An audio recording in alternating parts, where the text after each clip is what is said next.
Ordination of Sejana, found on sejanashines.com. Posted March 31st, 2026.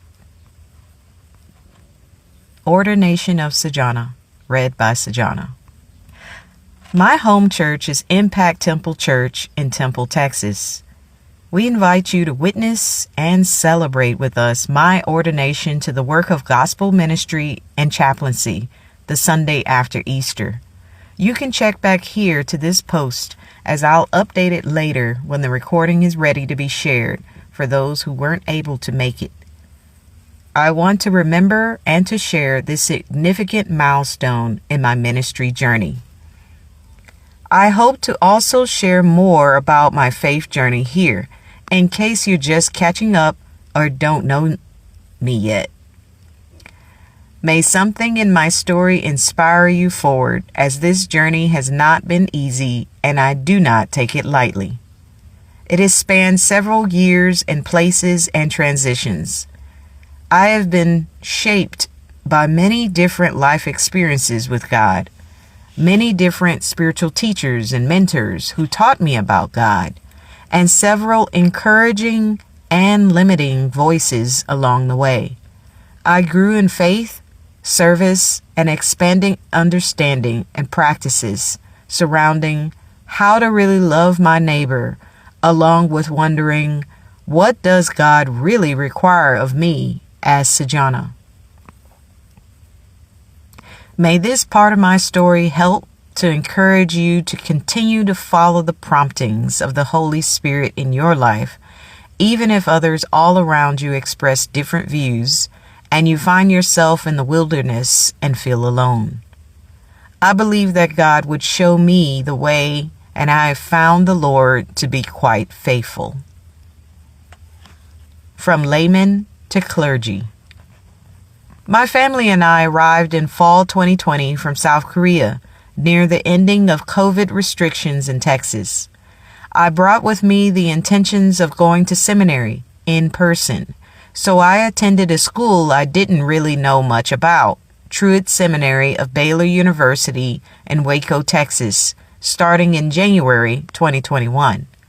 I did not realize then, but I do fully know now, that God called our family here when my military spouse was actually slated to go somewhere else, so that I could attend this school. Truett is fully affirming of women in ministry. In fact, their theme is that, quote, at Baylor's Truett Seminary, God called men and women are equipped for gospel ministry in and alongside Christ's church by the power of the Holy Spirit. I earned a MDiv with a concentration in spiritual formation from Truett and gained so much more. I didn't really know what this would mean for me when I first started seminary. I had no expectations or ideas to go outside the limitations placed on me by God to operate in a supportive role as a female from my conservative faith upbringing and mentoring. In seminary, I realized there are different valid perspectives, and what I was taught by my previous church leadership and mentors were understandings that they sincerely believed and passed on to us. They only knew what they knew. So in class, slightly horrified, I began to think about what I in turn passed on to others, such as my complementarian views and limitations on women. However well-intentioned my beliefs were back then, I realized that they were not complete. They have changed. I have several different views today, and I have grown to accept that this is okay. I believe that it is good to develop and grow. It is good to see more clearly. It is good to acknowledge and believe that the Holy Spirit will indeed help us find the way, the truth, and the life. And when that happens, it may mean we end up in new places. That is why I speak with more humility about matters of faith, and I leave room for the holy mystery of God. I still appreciate and sometimes lament from where I have come from. My spiritual upbringing did shape me into who I am today. However, it has taken me some time to sort through. I recognize that I am not done yet. I may never be done seeking the Lord. So, step by step, I found myself here at ordination. Looking back, there were so many road markers along the way and people who cheered me on, and they probably didn't even know it. It meant so much to me to have Chaplain Woody continue to encourage me to come back into the Army to become an Army chaplain, even after I scoffed at the idea because, as my mentor reminded me, I could not do that because I would be required to preach, and I'd be preaching over men, which was not biblical. Chaplain Woody and his wife won me and my husband over through their acts of love and continued conversations about what they saw in me, what I was already doing, and how the soldiers could be served through me. And then in seminary, Dr. Bodenhammer said to me when I attended an informative Zoom call about pulpit supply late in my first semester at seminary, he said, in front of other people, that he had full confidence in my preaching ability, even though I had not yet taken the preaching class.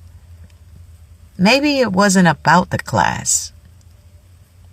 I can go on and on about the unexpected and appreciated affirmations I received along the way, even as I also received a few discouraging warning messages from beloved leaders and friends. I was reminded that I would be held accountable to God for my actions from my former pastor.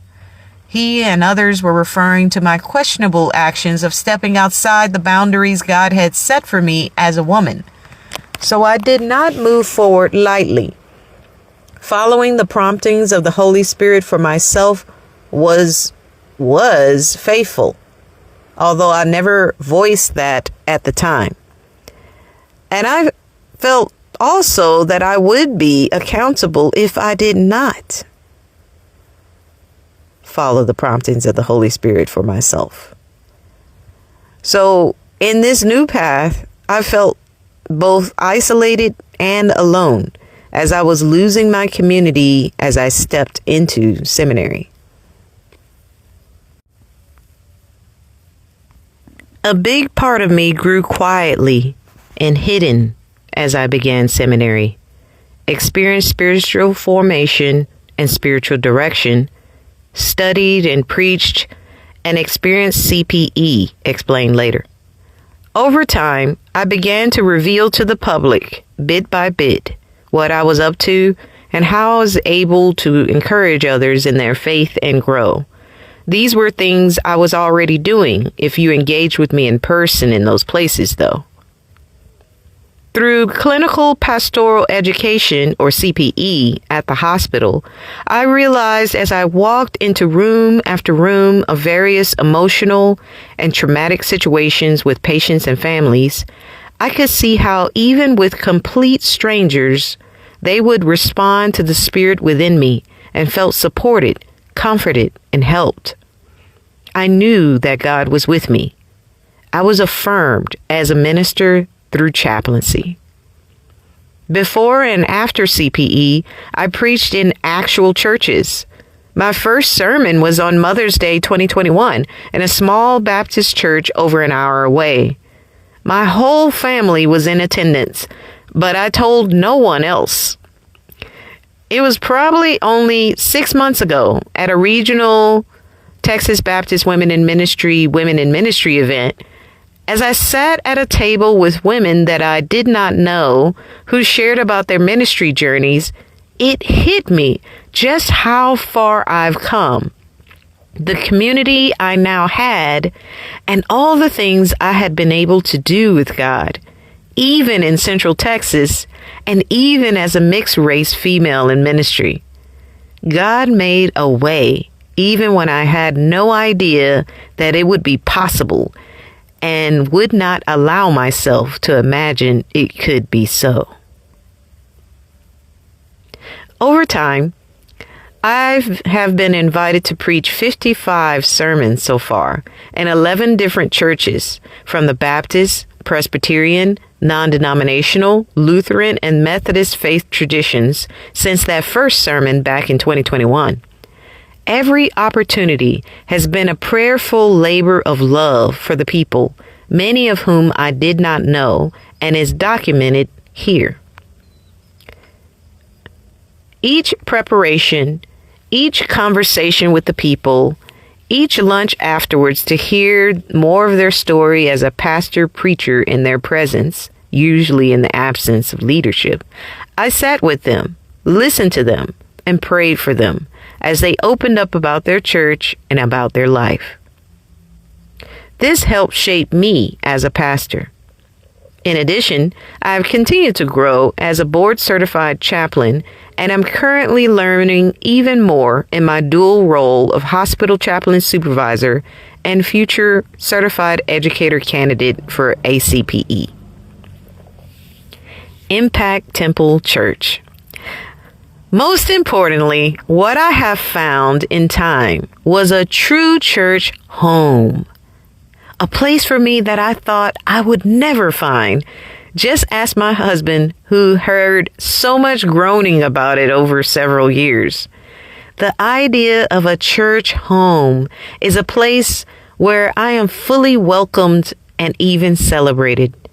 A place where I am given opportunity to develop my gifts. One way was through a specific role which we created for me. See the link.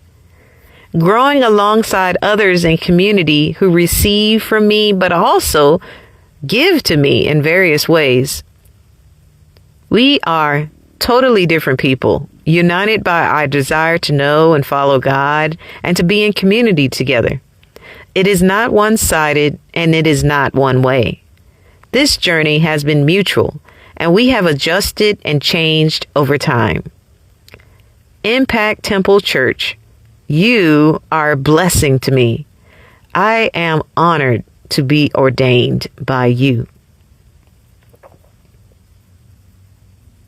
I believe this ordination is the next faithful step forward in ministry with God, in community with my home church and others, before we fully move away from Texas and I continue my new roles in person out of state. Please pray for me, my family, and my home church. You are invited to celebrate with me this new thing that God's been doing and affirming in my life. See Isaiah 43:19 for reference. In fact, you can check back here to the actual blog post, Ordination of Sejana, at sejanashines.com to watch a linked recording of the service. Blessings, Sejana.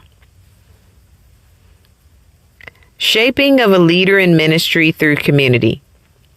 Here's several meaningful photos of life at Impact and life in community with other people, groups, and organizations that help to shape me as a person and refine the call towards chaplaincy and pastoring in the church and beyond in traditional and non-traditional ways during my time here in Texas. Thank you for journeying with me. If you see the blog post, there are several photos included. Not every situation or impact has been pictured. Thank you for your care for me. I am grateful. What's next? We move in mid-May, only 4.5 weeks after graduation, after ordination. I shared a little Bucky's pic here and a 1 month in pic here. And I said, yes, here, all linked in the blog. Many announcements, but you might have missed it. I'll share more later. You may be able to plan for a time to connect with me virtually here on the link included in the blog. Well, thanks for listening to the reading of Ordination of Sejana. It's found on my website, sejanashines.com. And it's recorded by me reading it on the day before ordination, Saturday, April 11th, 2026. Blessings.